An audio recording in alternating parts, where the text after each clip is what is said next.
Hello and welcome to the Hold All Tickets World Pool preview. Bet with the world with the Hong Kong Jockey Club and the World Pool. I am your host, Alex Donnelly. It is a massive weekend of racing on the World Pool. Races in Melbourne and Ireland across 2 meetings. I'm joined to preview the Flemington portion of the card by James Lamb. Lammy, how are we? Very well. Looking forward to a big day at Flemington. I know we've only got the 6 horses going around in the feature race, but promises to be a fascinating affair. It is, and we will get to that as well. So Flemington this weekend on Saturday, races 6, 7 and 8. So you've got the Bobby Lewis Quality, the Archer Stakes and the Group 1 Makybe Diva Stakes as your 3 races on the World Pool. All 9 are races for Saturday, Irish Champions Day at Leopardstown as well. So all 9 races there. And then races 3, 4, 5 and 6 at the Curragh for St. Ledger Day over there. And Asfoora runs for Australia as well. So something to keep the Australian punters going all week. And of course, thank you to the Hong Kong Jockey Club and the World Pool. But Lammy, we need to rip straight into this because we've got 3 races at Flemington. We are recording this on Thursday afternoon. There's been a little bit of rain around Melbourne the last couple of days, but Flemington, it'll be perfect. I would imagine soft 5, maybe an upgrade to a good 4, because there doesn't look to be much more rain on the radar. First of your tips comes up in race number 6. I'm going to preview all 3 of the races at Flemington this weekend. It is the Hong Kong Jockey Club World Pool Bobby Lewis Quality, 1,200 metres down the straight, and usually it takes a good horse to win this. Yeah, it's a solid honour roll for this race, and I think you want to be drawn to be towards the middle or the outside of the track in this race. So I'm a little bit wary of where Arkansas Kid has drawn, barrier 2, and I don't want to call him a nonny, but he has found a habit of finding one better since his last win. 5 seconds since that last win. A lot of them by very narrow margins. So just questioning his tenacity in a tight finish. So I'm going with Airman, I think is the value in the race. Drawn well, J-Mac on. Been quite impressed with the horse's trials this time in. It's run some nice races fresh. Generally comes to hand quickly. Go back through its form, it beat Bella Nipotina over 1,200 last spring and has won down the straight as well. So ticks a lot of boxes. It's a horse that can be somewhat enigmatic at times, can run some shockers, but I'm hoping we get the A-grade Airman on Saturday. I was going to say, we saw some shockers out of him in the autumn as well, but he looks to have tried well, and I like that he's been entered here. He won't be running in Sydney this weekend. It's definitely too wet for him. Race number 7, it is the Archer Stakes over 2,500 metres. This is a win and you're into the Melbourne Cup, so we know everyone's coming to play here. Number 1, Smoke and Romans is a scratching, so we're left with the 12 horses. The weight scale has been compressed thanks to Smoke and Romans, but we could get a very good racing story out of this. Yeah, absolutely. And as you mentioned, a lot of these horses, it is early in the spring, but they'll be primed for this race because it's a golden ticket into the Cup, obviously. And Revelare is the one that the trainer has talked about this race as getting him into the Cup. So I guess the query is the 2,500. He hasn't raced over this distance, but I mean, you look at the horse, he's got a real will to win. I'm not too concerned about him running the trip out. I love the fight he showed last start. He was there to be beaten, second up, but dug deep and got the job done. The first up run, he was never really a factor there over 1,600, but did enough, beaten 2.5 lengths. So third up, I think he'll be primed. The gate is a little bit tricky. I've got him settling sort of backwards of midfield, hopefully one off with a bit of cover there. But yeah, the first 200 metres of the race will be interesting. I'm not sure. Maybe Sadati takes up the running from a wide gate. Bird Dubai is probably the map horse. I think it slots in the first 4. It's another one who's third up. Very similar sort of progression as Revelare, 1,600 first up, then 2,000 last time was quite good. So got Bird Dubai as the main danger to Revelare. Jenny Vermoose, absolutely airborne, but all her best efforts have been at the Valley, and this is obviously a far different circuit to there, but she is flying at the moment as well. Very interesting race there. It'd be good to see, obviously these are all Australian connections here, but Revelare is Kiwi-bred horse, but, locally trained, locally owned as well. So be the feel-good story out of the race. But and his 2 runs at Flemington have both been quite dominant wins, so Flemington's definitely a good track for him. Yeah. Big galloper by So You Think out of as a Beal mare. But Lammy, let's get to the main race of the day. It is the Makybe Diva Stakes over the 1,600 metres. A small but select field here. You think Via Sestina is going to go off very short on the World Pool, given that she's won some races that have been conducted on the World Pool before. J-Mac, she hasn't lost for near on 6 months. Her only blot on the spring copybook last year was in this race.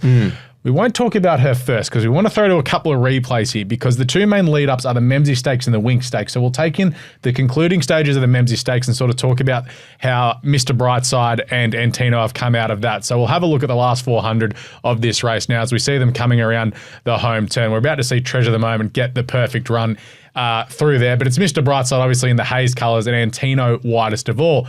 Geez, Brightside showed a lot of tenacity in this run. Yeah, he went better than I thought. You never want to write off a champ, but there were a few writing him off. He went better than my expectations on this occasion. I thought he was there to probably drop out of the placings at the top of the straight if he wasn't, the Mr. Brightside of old. But loved his tenacity there, and his second up record is outrageously good. 8 starts, 6 wins, and a minor placing. And Antino in that he finished off softly by the looks of it while you're watching. But if you have a look at the sectional markup of the race, he did a lot of his work between the 1,000 and the 400, and second up, 6 starts, 4 wins. Yeah, very similar to Mr. Brightside. You'd expect further improvement second up, and as you mentioned, he did probably cover a little bit more ground he certainly covered more ground than the winner who got the saloon passage up the inside. But he certainly did enough, Antino. And we'll go to the replay of the Wink Stakes where we do have Via Sistina and Aliana going head-to-head there. It's at the 600-metre mark. They're going around the turn here. But you see, J-Mac wins the race here where he makes the move to go inside Arapaho, outside of Lindemann, and Aliana's just tracking him through. I thought for a few strides here that Aliana was going to get her. So did I around here. Yep. At the 300, she was looking quite menacing there. But as we've seen, plenty of times when J-Mac asked for that little bit extra from Via Sistina, she found. But geez, Aliana was huge there. That wasn't the best part of the track where she ended up having to come. But incredible win. And obviously Lindemann somewhat franked the form as well, even though he's a different horse on a dry track. But yeah, it's the first 2 home there were very impressive. Yeah, so that leads you to this because obviously with the small field, Brightside looks like he's going to lead. The obvious ones you're going to say, Brightside on speed, Mark Twain's going to be out the back. Tom Kitten, if he decides to jump, who knows where he'll end up. But what is Blake Shinn going to do on Antino, and where are you landing in this race? That is the big question. I mean, there's every chance that they end up where they jump from. Basically, Mr. Brightside leading from barrier 1, Via Sistina on his back. Aliana, Antino are interesting if they end up 3rd or 4th in the run. And the way that Tom Kitten's been jumping, you don't know. I mean, even at the jump outs, he scrambled out the other day. So I think he'll go back to last. But if he was to jump, there's a chance that they go forward on him, a little bit of a fly in the ointment. But yeah, I can just see Mr. Brightside controlling the tempo and Via Sistina smoking the pipe behind him. So it is going to be very difficult for horses like Aliano and Antino unless one of their jockeys takes the bull by the horns at the 800-metre mark and decides to whip around the field. But in a race like this, when they've all got much bigger targets ahead, could you picture a Blake Shinn doing that sort of thing in this race? I will, given that he's a gelding and he can just keep running through brick walls, given he can win this, maybe have it ease off him leading into an Underwood or a Turnbull, wherever he goes next, because the Cox Plate 4th up looks to be what his go is as well, because being a 7-year-old gelding, you want to pick up as much coin as you can on the way through. Like, you're not running in these races for nothing. Well, it's a $750,000 race, like $400,000 to the winner. But even if he was to do that, I can't see it having a big effect on Via Sistina. No. Because she's going to be in behind Mr. Brightside, so it's probably a good thing if the pace is injected into the race earlier. But then it sets it up for Aliana, who's probably the strongest of the horses late. Yep. So, no, it'll be... I think Antino is the most likely to make an early move. Yeah. But even so, I think... I mean, it's impossible to tip against Via Sistina, and if we, somehow get $1.90, $2 on the day on the World Pool, it's definitely a bet for me. Don't think you're going to get that, unfortunately. It's optimistic. This could be one where you may play your exactas and your Quinellas as well, because there'll be a lot of money piled into that pool. So if you can get a bit fruity, and maybe if you can get Aliana to run second, or you can get that. That would be really fruity. Or if you have Aliana to beat maybe Brightside or Antino or something there. Without Via Sistina, that's probably the way you get paid. Like, I'll probably have something on Aliana. I have to after that run the other day. But for me, I think it's Via Sistina and Mr. Brightside is the Quinella horse, just because he leads, slow tempo, second up record outrageous, loves the mile, and he's won this race the last 2 years. Haven't mentioned that, but yeah. Well, that is the 3 races at Flemington, all done and previewed. Lammy, thank you for jumping in, mate. No worries. I'll leave punters with my best on the day. That goes around in race 9, Lazura. Okay, so if you're having a bet on Saturday at Lazura in the following event, but we'll be back after this to have a look at Irish Champions Day and St. Ledger Day at the Curragh. A big thank you to James Lamb for jumping in and taking us through the 3 races at Flemington this weekend. But we need to head across to Leopardstown in Ireland on Saturday. It is Irish Champions Day. Funnily enough, my dad is in Ireland at the moment on a holiday. I wonder if he's actually timed this just to be over there. I'm sure Mum will be absolutely thrilled with that on holiday, finds himself at the races. But as said, all 9 races on the card from Leopardstown this Sunday are in action with the Whirlpool races 1 through 9. We're going to take a look at 2 races there because we're recording this on a Thursday afternoon. So this is before the declarations have come out in the UK. So it is quite hard to tip in some of these races because obviously Ryan Moore at the moment out injured at the moment. Wayne Lorden, who rides for Coolmore, has been suspended. So it's a lot of toing and froing with the jockeys at the moment. So you're not even getting an early lead on who's going to ride what horse with the declarations because you do get to see that. So we're going to take a look at some of the races with the knowledge that we do have about some of the horses running in certain races and just have an overview, try and find a few bets for the punters. So our first race that we're going to look at Leopardstown this Saturday is race number 5. It is the Coolmore America Justify Matron Stakes. It's over a mile there. And I'm going to go with Coolmore here with January. And I think she's been pretty good in all of her races this season.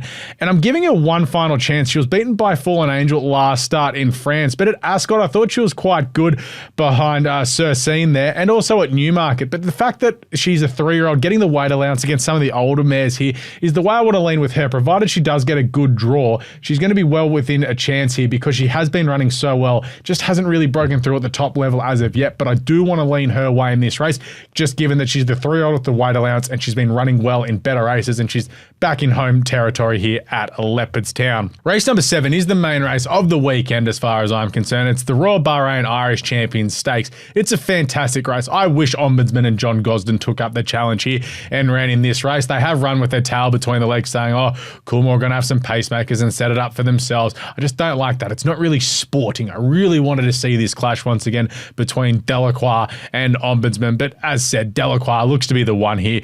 He was good at York where, well, let's be honest, the Gosden stable with Ombudsman won the tactical battle. They flew in the horse that was going to lead them up there, the pacemaker, and he got right over the top of them. And then before that at York, I thought he was simply fantastic. Sorry, at Sandown it was. He was simply brilliant, getting over the top of Ombudsman late, where he just absolutely crushed the line there. And I think now at Leopardstown, the race is going to be run to suit. He's going to be out the back smoking his pipe. He can finish right over the top of them. He can win this with absolute ease. We've seen how good Aidan is in the past few years at winning this race. You think of St. Mark's Basilica, So You Think won this race as well.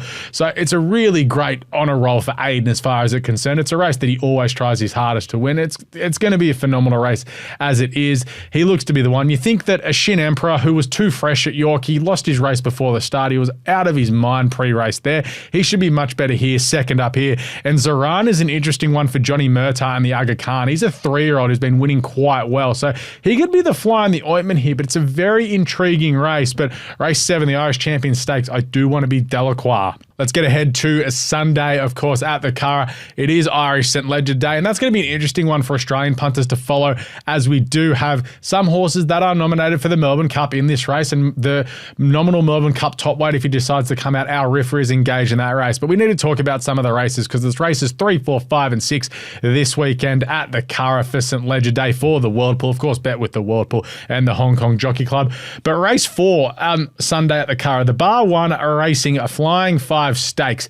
Asfoora runs here for Henry Dwyer in Australia. Oisin Murphy doesn't take the ride here. Dylan Brown McGonigal does take the ride as Murphy's in France are riding on Sunday. So a jockey change for the first time at this preparation. Murphy's been with Asfoora all the way through. But at York, she was brilliant getting over the top of them there in the 1,000-metre event. Again, the 1,000-metre suits her perfectly. She's had 3 runs over in the UK now, and they've finally got her fully fit. She was good at Ascot. She probably should have won second up at Sandown, and then she was fantastic when winning at York. She's the first Australian trained horse. So not the first Australian to race there, but the first Australian trained horse to run in Ireland if she does take her place this weekend, which is really interesting given, we've had So You Think run over there, of course, as has Sea Siren as well. And who could forget the mighty Storm Boy getting absolutely stomped up there earlier this year. But the first Australian trained horse to ever run in Ireland, I think that's absolutely fantastic. But this looks to be her race.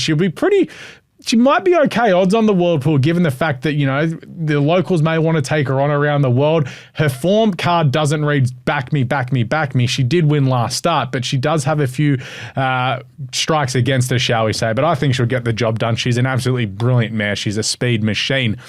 Race number 6 is the main race on the day. It is the Group 1 International Irish St. Leger Stakes. Our riff is the one for Australian punters to take note of here, as Australian Bloodstock have recently bought this horse. He's going to stay in training with Joseph O'Brien, but he's down to come out here for the Melbourne Cup, and then he's going to travel the world running in some of the richest staying events around the world, which is really interesting. But take note, Aussie punters, see how he goes, because if he flames up, he won't be coming out here for Melbourne, you would think. But Illinois is the one to beat for Aidan O'Brien.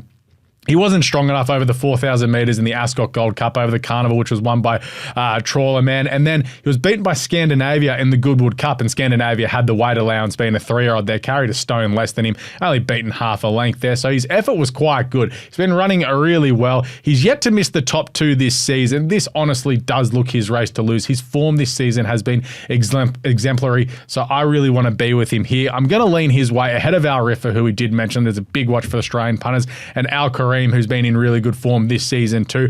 But Illinois looks to be the one to beat and the hardest to beat on the night in the Irish St. Leger this weekend.